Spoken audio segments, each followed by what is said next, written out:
never late. Well, good afternoon. Good afternoon, everyone. Thank you for being here on this beautiful day. And the music you were listening to is by Maestro Bobby Sanabria from the West Side Story Reimagined album. So welcome, bienvenidos, bienvenidas, y bienvenides. This session is being recorded and live streamed via YouTube. Thank you for joining us, and I know that there are classes here with us as well, so thank you, professors, for bringing your classes, and I'm really glad that you are here. To begin, out of respect, I'd like to acknowledge that Brooklyn is the unceded territory of the Lenape indigenous peoples. I encourage all of us to learn about and commit ourselves to the learning process of dismantling ongoing legacies of settler colonialism and to recognize the hundreds of indigenous nations who continue to resist, live, and uphold their sacred relations across their lands. I am Dr. Maria Perez y Gonzalez. I am a professor in the Department of Puerto Rican and Latinx Studies, and I am also the co-director of the Maria E. Sanchez Center for Latinx Studies here at Brooklyn College, which is connected to the department. The department for short is PEARLS, P-R-L-S. So if you hear me say PEARLS, that's what I'm referring to. Brooklyn College is the treasure chest, and we are the pearls. This is organized out of the Center for Latinx Studies. I am co-director with Dr. Alan Aja, who's also the chairperson of the Department of Puerto Rican and Latinx Studies, and he's right over there.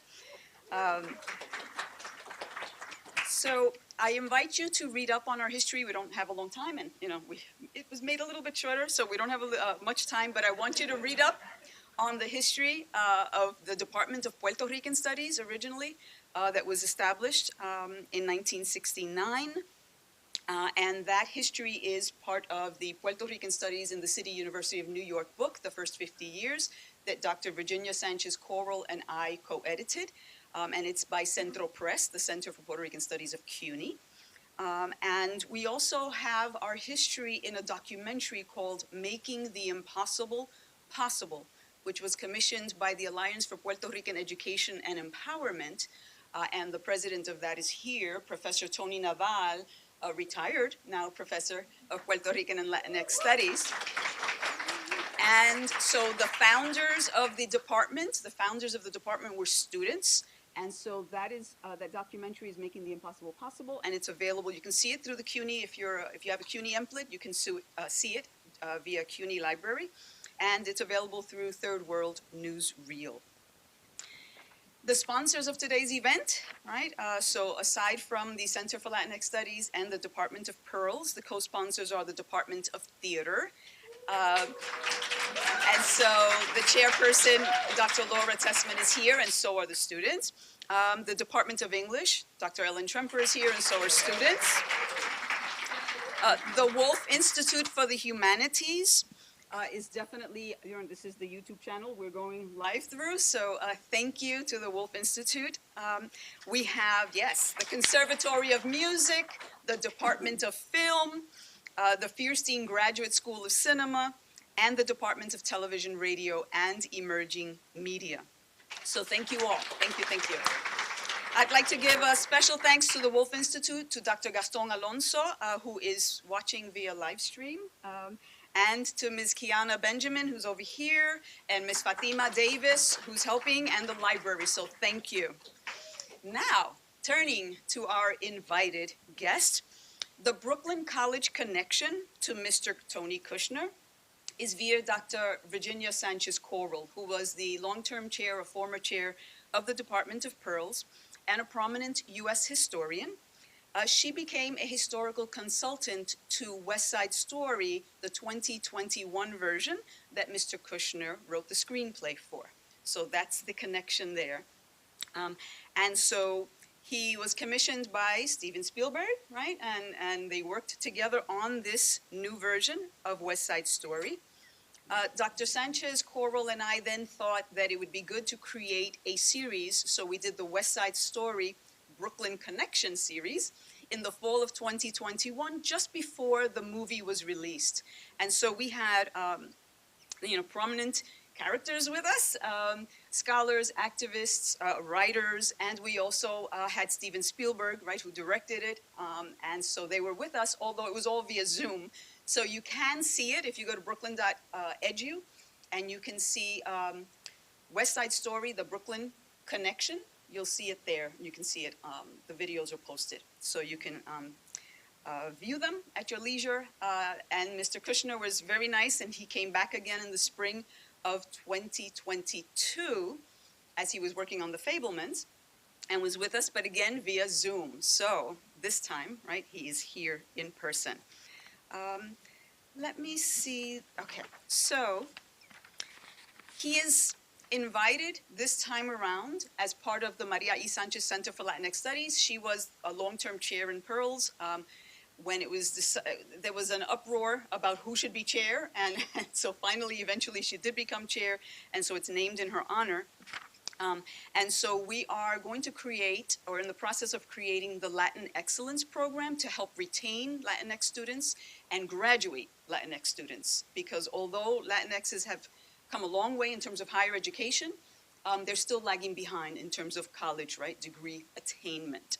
And so last week, we invited groundbreaking playwright, Puerto Rican from New York, playwright Nelson Diaz-Marcano, to be with us and sort of open up this initiative. We're linking the arts to the students because the arts are powerful. The arts can inspire. The arts can change hearts and minds. And so along those lines, recognizing that, we had our first speaker with us last week, and today we have Mr. Tony Kushner. So I will be going into introducing our guest now. Since appearing as part of the Department of Pearl's West Side Story, the Brooklyn Connection series in 2021 for the screenwriting adaptation of the 10-time Academy Award-winning 1961 iconic musical film, legendary writer Tony Kushner has been nominated for distinguished awards for both West Side Story and The Fabelmans. His plays, in case you don't know, include Angels in America, a gay Fantasia on national themes, yes. And part 1 was done right here out of the Brooklyn College Theater Department in March. And so I had invited him at that time, hoping he would come and speak to us, see the production. His schedule did not permit, but alas, he is here. So congratulations to those students. I saw it. Excellent acting. Yes.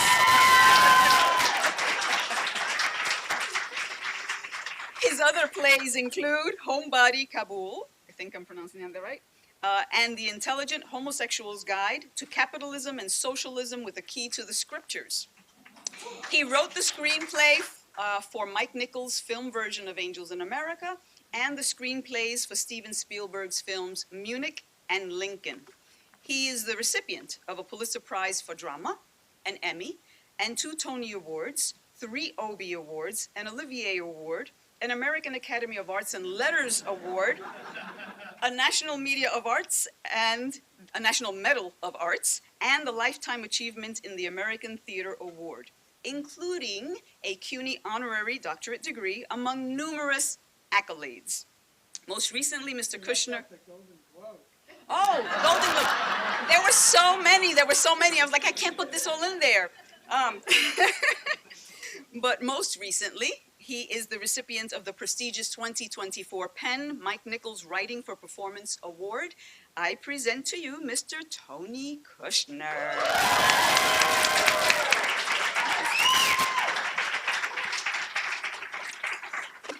I'm going to join you, and you can make an opening statement right from your seat. Oh, God. I already made my opening statement.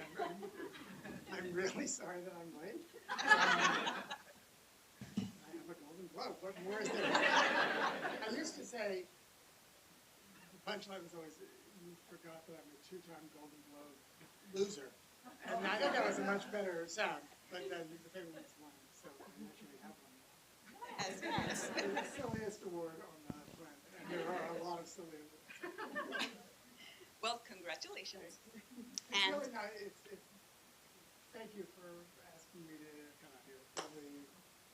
It's great to be here. glad. Thank you. Thank you. Fuck the MTA. I don't mean that. I love the MTA, but you know. Anything can happen. Anything can happen. So we're going to begin then. I am going to ask one of my students. So the course, Pearls 2105, New York Latinx Culture and the Arts, is the host of this as well. And that was the course for which the series was created and for which Mr. Kushner came in and spoke to our students. So this time I invited, and so the class is here. Some of our students will ask a few questions to begin, and we're off. So Sierra, please introduce yourself. Please go to the microphone.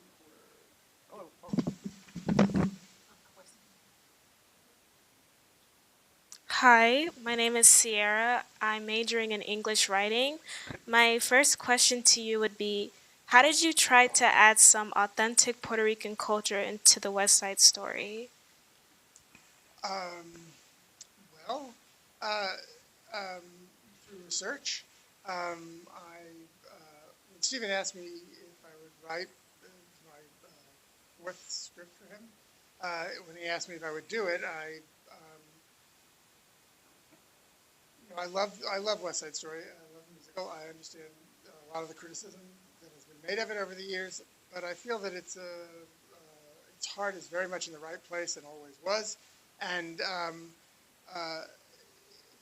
actual musical itself has been changed to a certain extent by some of its original creators, especially Stephen Sondheim, who died right around the time that the movie was coming, that our version of the film was coming out.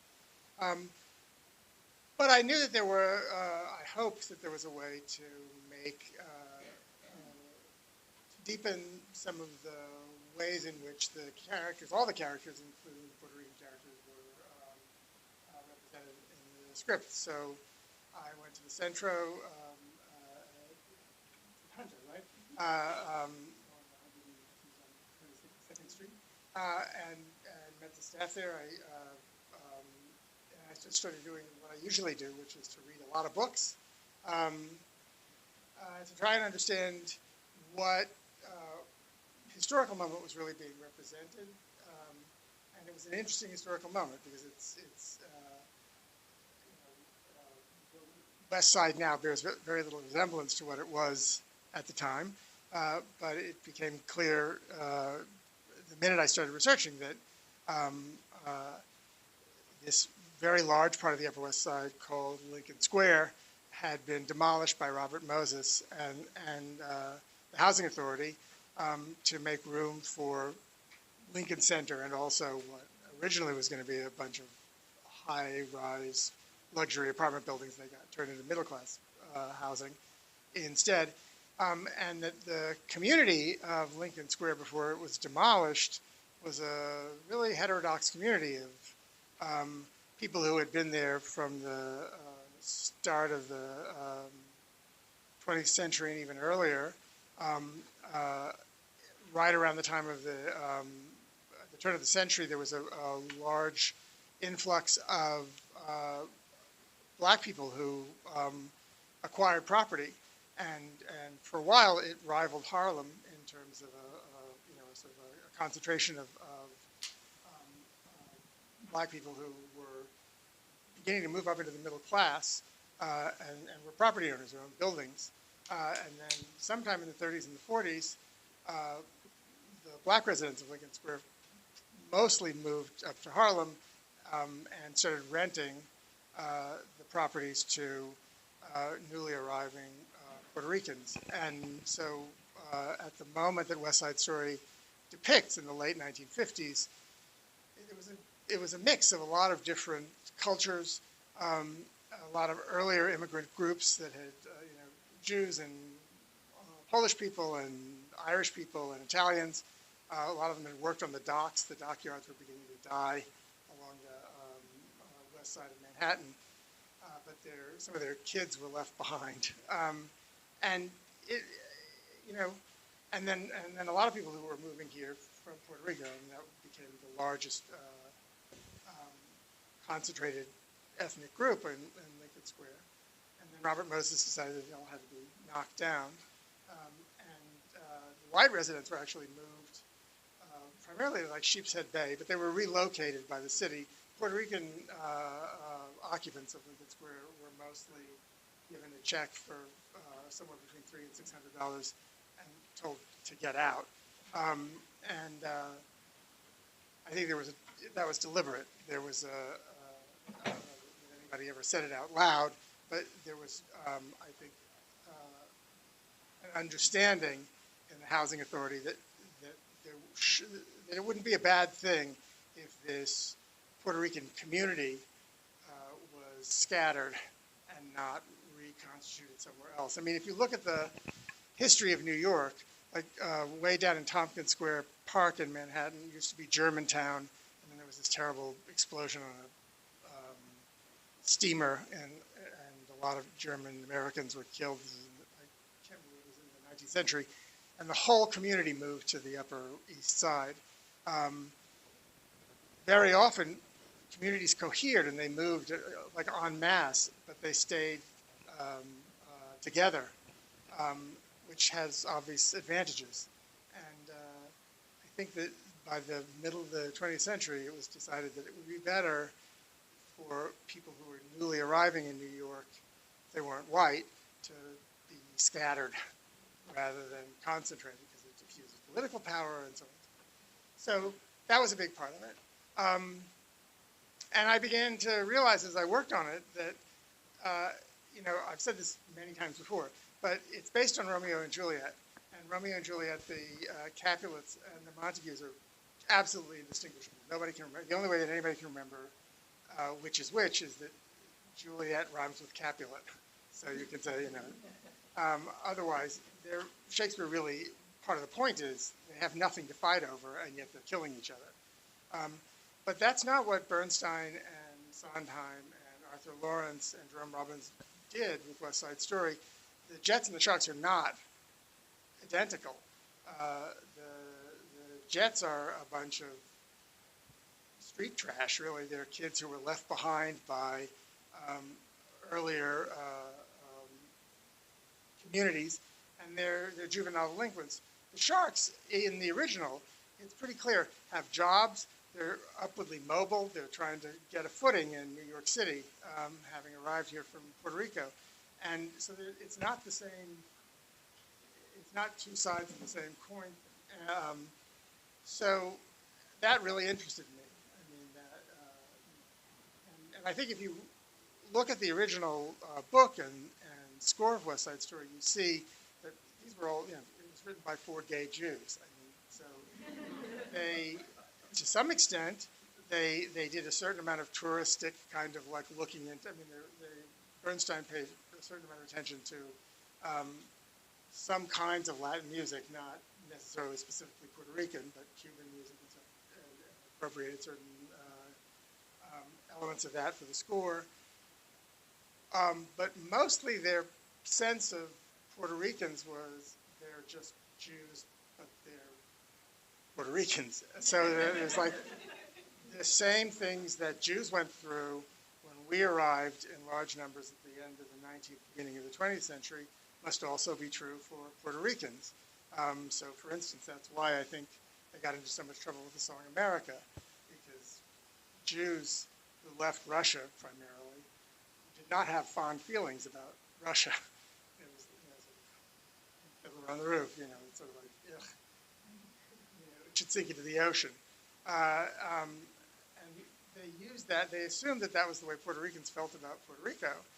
They actually could have looked to the Irish immigrant experience, because the Irish have a deep love for Ireland, for the homeland, and there's a sense of exile from it. And it would be a much closer approximation. So, you know, they made mistakes, but I was moved by the impulse to find common cause and to try and understand and to bring on stage a group of people that hadn't been on a Broadway stage before. So I guess that's it. I mean, I some things I'm proud of. Like I got the right version. I wanted to put the Borkenya in, and I got the right version of the Borkenya, not the sort of like cleaned up version, but the real revolutionary version. So look at also, I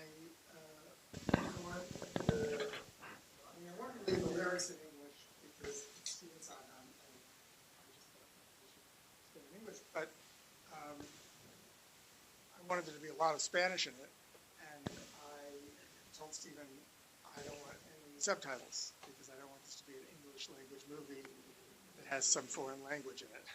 I want it to be a bilingual movie, and if you happen to be bilingual, and I'm not, and if you are, you won't have any problem. And if you don't speak any Spanish, you'll have a little problem.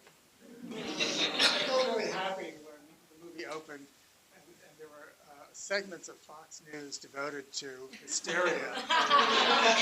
This is so woke. They actually have long stretches of this movie. You won't have any idea what's going on. You won't know because they're speaking in this weird language that you don't speak, and it's terrible. And it's like the end of white people. And calm down. You will not be lost in it. It's not, we'll take care of you. You'll understand what's happening on the screen. You won't get too lost, and it'll be okay. But I'm kind of that side of it. And, that was actually one of the hardest things about making the film is I wanted it to, the first draft of the script to have a lot of Spanish in it. So I did Google Translate Spanish.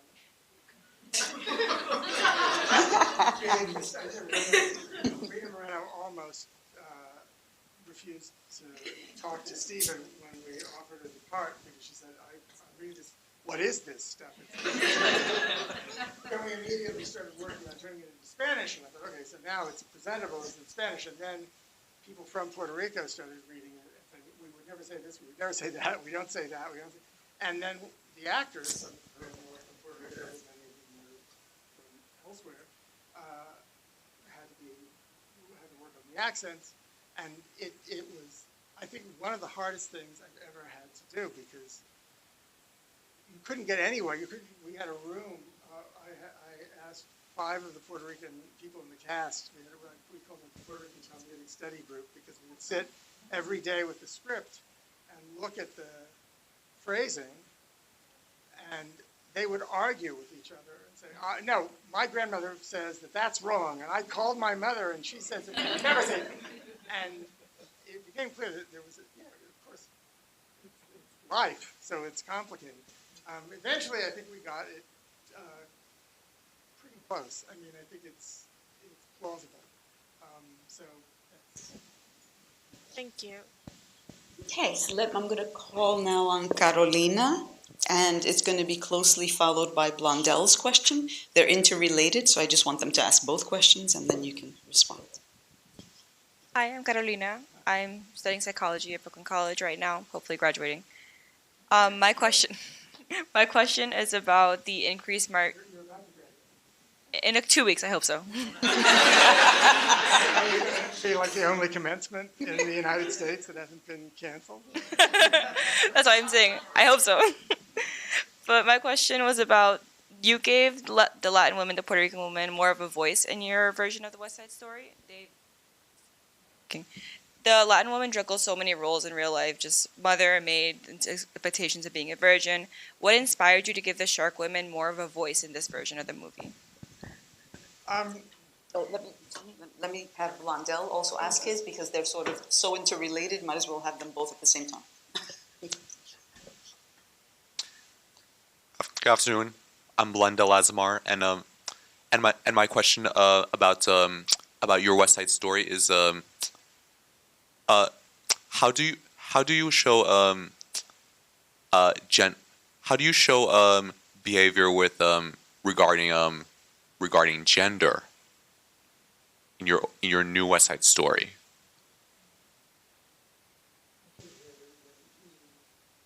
I mean, I think I can.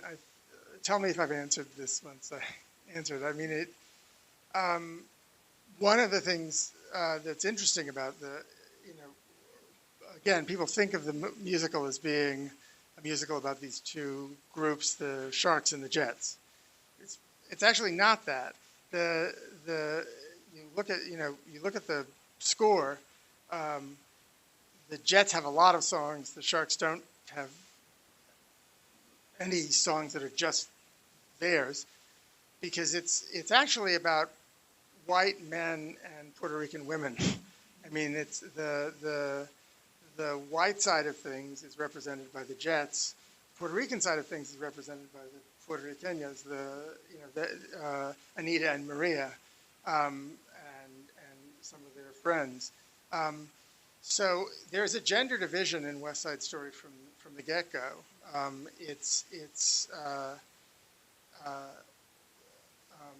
As is, in fact is true of Romeo and Juliet, where the Montagues are represented by Romeo and Mercutio, and the Capulets. I mean, Capulet, the father, is actually a pretty great part, but Lady Capulet is a great part, and the nurse and Juliet, it's a sort of a more female side of things. So I loved that about the original, and I sort of took it and ran with it. I wanted to get rid of some of the sentimentalization that maybe was hovering around the original book. So, for instance, if you see the movie, and this is true in the Broadway musical as well, Maria works in a bridal shop, and primarily so that when they sing One Hand, One Heart, they can dress up and do, pretend to be bride and bridegroom.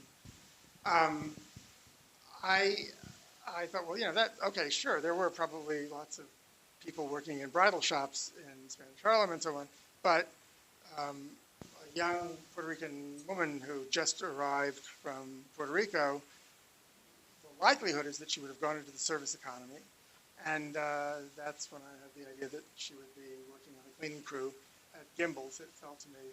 I also, Sondheim said many, many, many times, and said to me many times, that I Feel Pretty is the worst song he ever wrote. He said, he only wrote the lyrics, not the music, but he said it's a terrible song because what was I thinking? Why would I give a young Puerto Rican teenager lyrics like I feel pretty and witty and bright? It sounds like something from a British music hall thing from the 1920s. And I love that song. And I said, I'm going to show you that I'm going to fix it. I'm going to make it without changing the words. And I thought if she was on a cleaning crew, an after-hours cleaning crew in Gimbel's, in this palace of conspicuous consumption, and surrounded by things like banners that say, feel pretty and witty and bright, and this, that there's an element of aspiration and also of parody in the song, it's one of my favorite. I also moved the song back to where it was originally. In the original musical, it happens. It's the opening of the second act, and you're supposed to start the second act of the musical with something bright and fun to get the audience back in the mood. And that song is certainly bright and fun, but when it was a sort of a shock to me when I realized this, because I was used to the movie, the original movie, which I love very much, but it happens sort of in the middle of the first act in the movie. In the musical, it happens at the beginning of the second act. At the end of the first act is the rumble. So Bernardo's dead by the beginning of the second act. So the audience watches her, Maria, singing about how happy she is that she's in love with Tony, and we know something she doesn't know, which is that her life is already over. And that makes that song, I think it gives it it's sort of a dagger in the heart quality that it doesn't have if it's just a busy little number. Anyway, so I don't know. I guess that's I wanted to figure out what Anita did for a living, and I liked the idea that she was sort of an entrepreneur, that she was a talented seamstress who had plans to. She was sewing neckties, which is piecework you can really get if you're not working in a sweatshop. And that she wasn't in a sweatshop because she had a plan to make her own sweatshop. She wanted to hire people to work for her. She wanted to establish a business and do business with somebody. Because part of the tragedy of the story is this woman who absolutely throws herself heart and soul into the task of assimilating and of becoming, an American and of making this place work for her. Learns in this incredibly brutal and ugly way how, what's great about the story is that Bernardo is right and wrong, and she's right and wrong. He says this place is just terrible, and we should all get out of here. And he dies. She says it's a wonderful place, and but at the end she's and I added this to her speech at the end saying where she repudiates what she had originally believed, because America, the promise of America as a place of welcome to new arrivals is something that was already at that point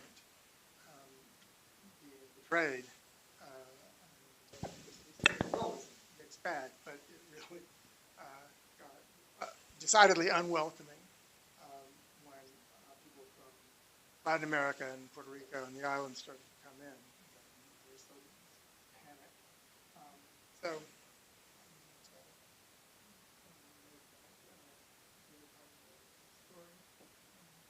And we changed Doc from the most irritating character. He's an old British guy, and you kids make this world lousy, which is the worst line in the whole movie. And my husband is the one who I came home and I said, I just had breakfast with Steven, and he wants me to do West Side Story. Isn't that the most insane idea you ever heard? Because it's the most popular movie musical ever made. And I said, well, it's not that crazy. Maybe you should think about it. What are you going to do about Doc? Yeah, that's another reason never to get interested. I said, why don't you make Doc into a Puerto Rican character and cast Rita Moreno? And I thought, oh shit, now I have to do this. And I went in my office and I called Steven and I said, Mark just had the best idea ever. And I told Steven, I said, that's the best idea ever. And Valentina is for each of the characters I wrote, because it's a musical, so there's not a lot of room.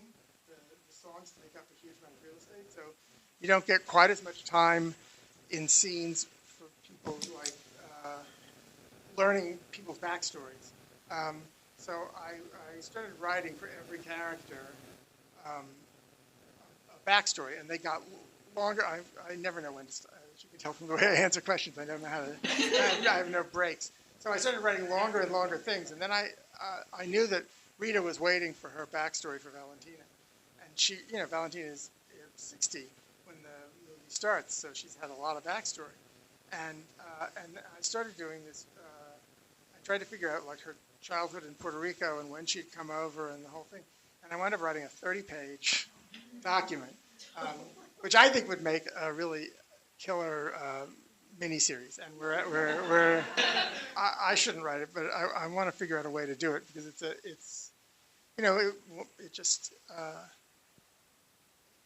history of Puerto Rico, the history of the United States exploitation of Puerto Rico, the relationship between the island and the mainland is like the richest dramatic material there is. And it's appalling how little people know about it, how people know nothing. We have buried, the terrible things that were done to Puerto Rico and the contributions of Puerto Ricans and the culture. I mean, it's the whole thing. So it's there's a crying need for this material to make its way to popular culture, and it's incredibly stupid of our country. In this, as in so many other aspects, in the name of something really pernicious, we bury the stories that could tell us so much about who we are and how we got to be this way and how we're going to move forward in the future. And so it's a great cost to us that we continue to suppress it. So I'm Well, on that note, do you have any plans on helping change that? Well, yeah. I mean, my only plan. Thank you. You did this to me the last time we talked. Well, we're talking. We've been talking. I've been talking to Virginia and Stephen and Christy Krieger, who produced West Side Story, and I would like to yes. I don't want to go into specifics, but yes, we're trying to launch a project that we would hope would help. I mean, it's Stephen, I know, has been talking. There's a big problem. I don't think it's been fixed yet, but there's a problem with the Puerto Rican film industry, and I hope I get this right, but the Academy Awards and the foreign. Does anybody else know the story about this? The Academy Awards, in its infinite wisdom, decided that Puerto Rican films. Puerto Rican films, even though they're in Spanish, aren't eligible for the foreign language Oscar. So because Puerto Rico is a who knows what of the United States. It's territorial territory. It's a colony. It's a colony. So we don't use that word, but yes, that's what it is. So as of the making of West Side Story, I know that this was still true. This was a fairly recent ruling, and before that, Puerto Rican films were eligible for the foreign language Oscar, and there were at least 2 or 3 that I think were nominated among the 5 nominated films. Now they can't be part of the Spanish, so of the foreign language thing. So they're eligible only as American films. So they have to compete with Hollywood, and they're in Spanish. So the audience is much, smaller, and I mean it's a huge audience, but it's still, you can't compete with Top Gun Maverick or whatever. So it's really killed the possibilities of, because the Best Picture nominees are people who work in the industry, and I don't know the statistics, but I would imagine that the number of people who can actually speak Spanish and watch these movies is fairly small. So that's a disaster. And Stephen was on the governing board of the Academy, and I know that he's been working on that. And then we're talking about Rita and Stephen, you and Virginia and I are going to try and put together this project that we're working on, but I won't say too much about that now. Every little bit helps, yes. Cynthia? Hi, my name is Cynthia. I'm currently majoring in Children and Youth Studies, and my question is, can you share any particular moments in West Side Story that you're especially proud of? Oh, well, I think I did. I mean, I'm really proud that, like I said, that the Borkenya's in it. I'm proud that, and I'm grateful to the Bernstein kids for allowing it to be in the recording. I think it actually fits really beautifully in the score. Yeah,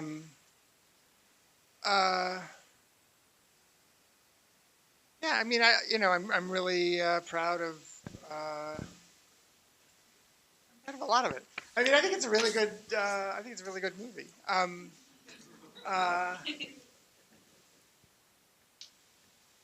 I was nervous because I was worried that if I didn't know how much. This is a mysterious thing. We have one more song, the Borkenya, than in the original film, and a lot more talking. And yet our film is 2 minutes shorter than the original film, and I have no way of explaining that. I don't understand. But we were worried, but it worked. I'm proud of that. It was a really difficult film to make.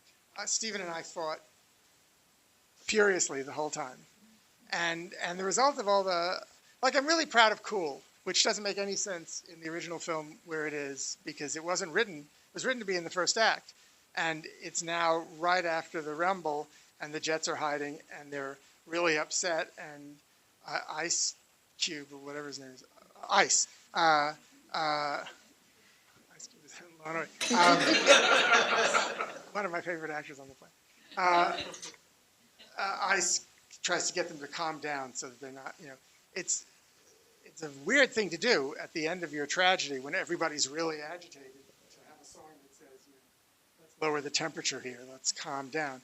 And it shouldn't be there, and Robbins knew it. That's why he made the dance like the most exciting thing ever filmed in terms of dance choreography for a musical. At any rate, it's just electrifying, and it's very hot. It isn't cool at all. But it should be in the it was meant to be earlier, and I wanted to put it back there. And so I came up with the idea of it being about playing, it was interesting to me. The gang fights that sort of inspired West Side Story were primarily not gunfights. There were very few guns. In the 40s and 50s, people with guns shooting at each other in a city was fairly rare. In San Juan, almost unheard of. I mean, there's a line in, I think it's in the original, the bullets flying, and the baby's crying, and the bullets flying.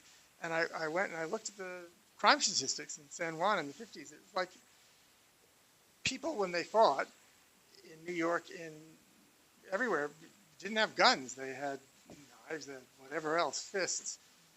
Guns were beginning to creep in by the mid-50s, but mostly originally just zip guns, handmade stuff.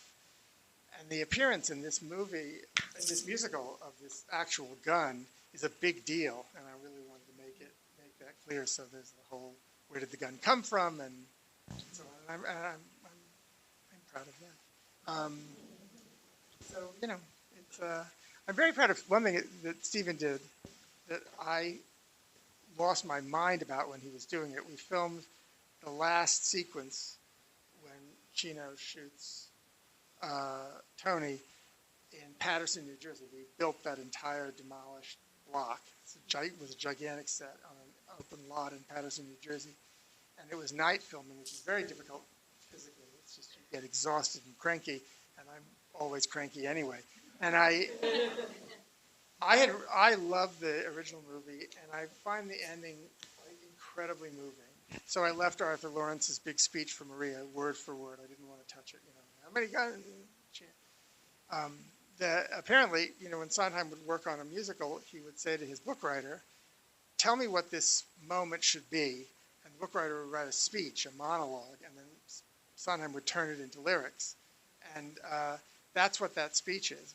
There was going to be a song for Maria, and then he wrote that speech, and everybody said, that's what we're going to do. It's that speech, and it's pretty great. So I left that as it is, and I got a little sentimental about it. At the end, when they're lifting Tony and his hand falls, and one of the sharks comes and puts it back up. That's when I start to weep. When we got there, we were filming it. Suddenly, all this stuff was happening that wasn't in the script.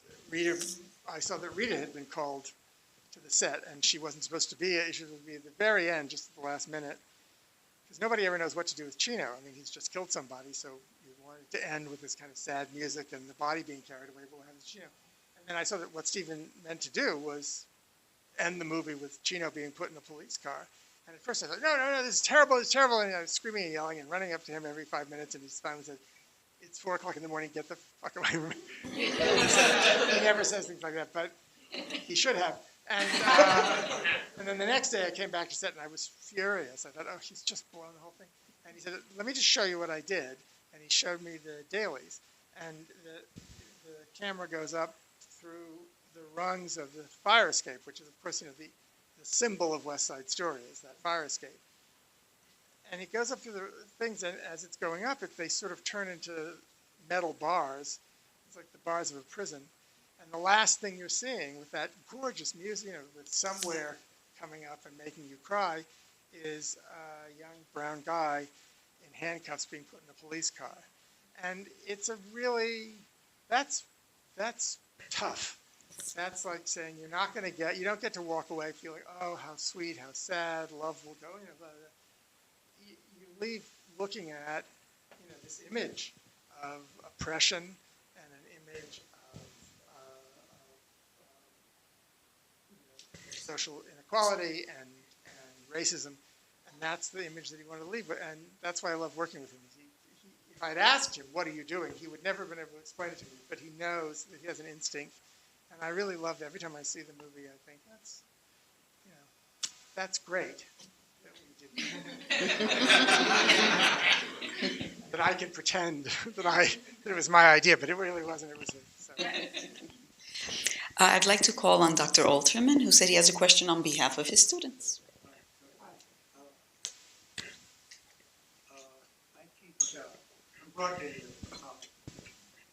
I'm broadening the topic a little bit. My class is here. It's a literature and film class. And one of the things I've been trying to have my students think about is how we learn differently from books than we learn from film. So I'm wondering if you came to screenwriting rather late after being a playwright, which is kind of like writing books, but different. Can you talk a little bit about how just what I just asked? How do we consume knowledge? How do we learn about the world differently in film than from theater and from novels? I mean, in a way, I almost feel that playwriting is the one that should be off on its own, and that films and novels, to me, feel more akin in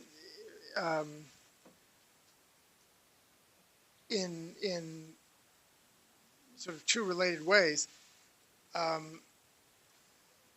When you're reading, it's a dyad.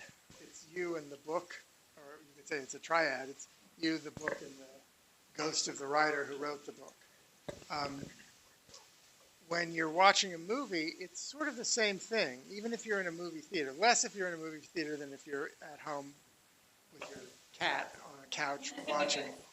But even when you're in a movie theater with a lot of people, there's this gigantic thing in front of you, and faces that are 20, 30 feet tall. And it's an illusion, just like theater is, but it's an overwhelming illusion.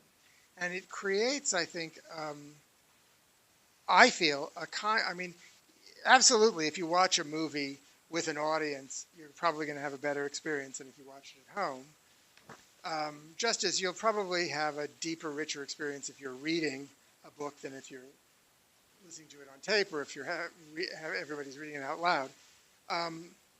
But I think that there's a kind of a one-on-one, an I and a thou connection in both film and in the reading experience that isn't possible in theater, because the thing about theater is, the irreducible thing about theater is we're not good at making illusions. We can't, or we may be very good at trying to make illusions, but they're always going to fail because you're in a room. There's no CGI. You can't mucky it up too much. You can try really hard, but in a paradoxical way, the harder you try, the more obvious it is that somebody's trying really hard to pull one over on us, and we know it. Your pocket is about to be picked. And that experience of skepticism and doubt is, I think, the central experience in theater.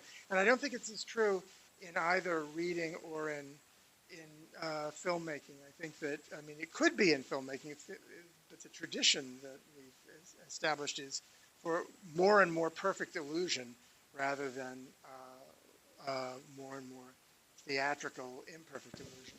And so I feel like there's a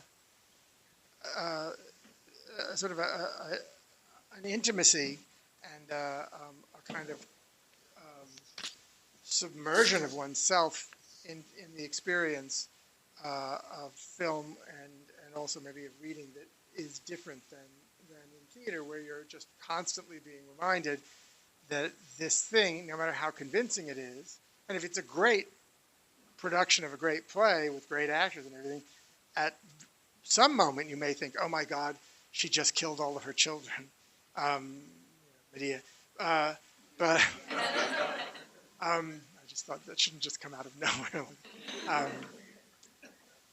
But you're also absolutely going to be reminded into, the example that I always use is Hamlet, the end of Hamlet. I mean, Shakespeare always knows what he's doing. It's never an accident, but at the end of Hamlet, Laertes and Hamlet have just had a sword fight, and if you've done a sword fight on stage, it's hard work, and then you're supposed to drop down and be a dead body, and the dead body is not convincing at the best of circumstances, but these two dead bodies have just been like running around wailing at each other with swords, so their rib cages are going to be going like this, and there is the sort of the Shakespeare's caricature of this, the rude mechanicals in Midsummer Night's Dream.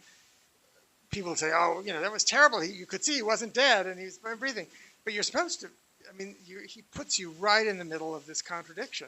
When Horatio says, Night, Sweet Prince, and Flights of Angels sing thee to thy rest, even though Hamlet is a kind of an unbearable guy, and even though you can see his ribcage still going, that he's not dead and he's about to stand up and take a bow, you cry, like in Juliet, in Romeo and Juliet, when her father comes in and says, oh, death hangs on her like an untimely frost.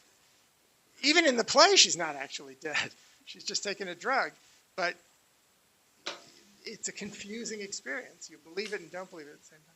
And I feel like you have those moments in fiction. You have the reliable narrator and the unreliable narrator and all sorts of wonderful things that you can't do on stage. Point of view, perspective, and is much easier to do in fiction than it is, or in film. But I feel like that's the first. Also, I think I still believe this. I used to say this all the time before I wrote my first screenplay, but I think I still believe it. Novels, narrative-driven novels and narrative-driven film are more driven by narrative than I think a play is. I think no matter what kind of great story you come up with, it's primarily an argument on stage with people in fancy costumes and makeup. Did anybody see at the public this? It just closed in April. The Ally, which I thought was one of the most astonishing things I've seen ever. And it has a story, but it's like watching Shaw. It's just 2.5 hours of incredibly brilliant, articulate argument about the Middle East, about Israel and Palestine. And Ingemar Moses is the playwright. He's an extraordinary writer. It really digs deep, and it's very upsetting, and it's also perfect. Everybody gets up and has a point to make, and they're hyper articulate in a way that you always wish you could be and never actually are. But the story doesn't sort of matter. I mean, the story is there and it has an interesting relationship to it, but it's not. But it's primarily a public forum for debate, and I think that's. So I don't know. Am I ruining your whole?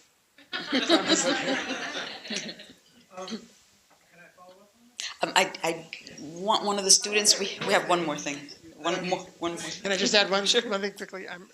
Oh God! And I was like, yeah.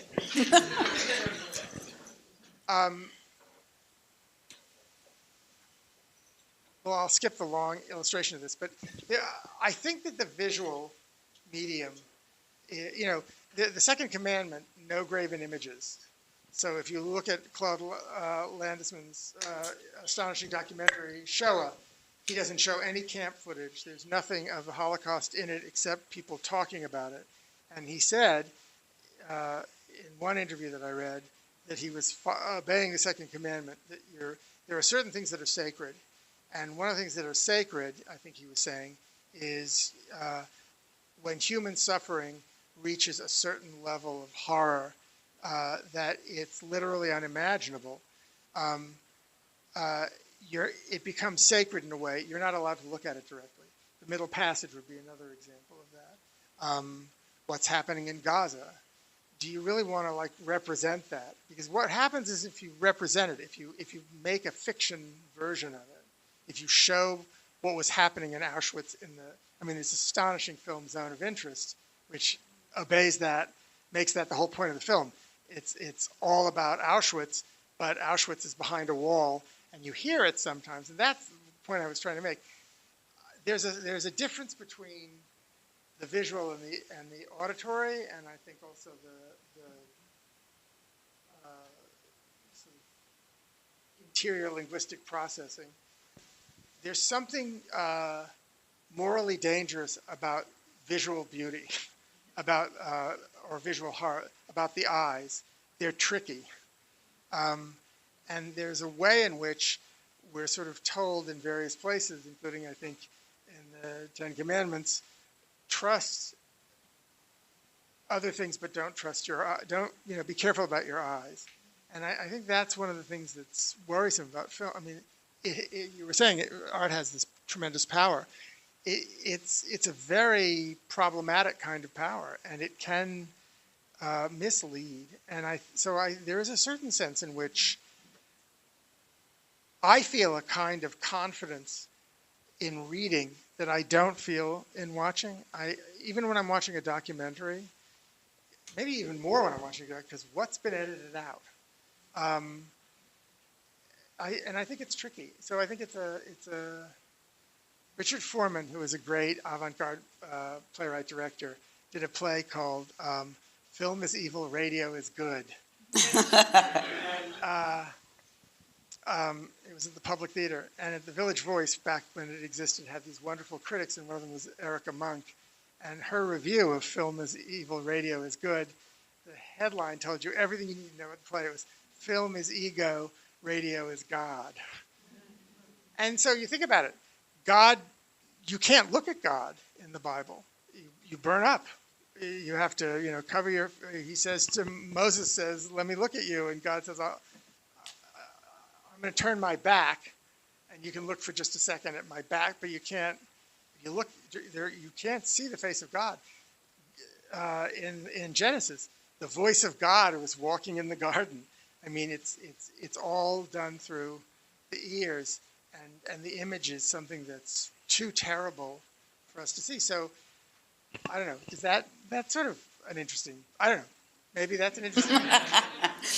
Well, unfortunately, I wished we had more time, but I'd like to thank Mr. Tony Kushner for his generosity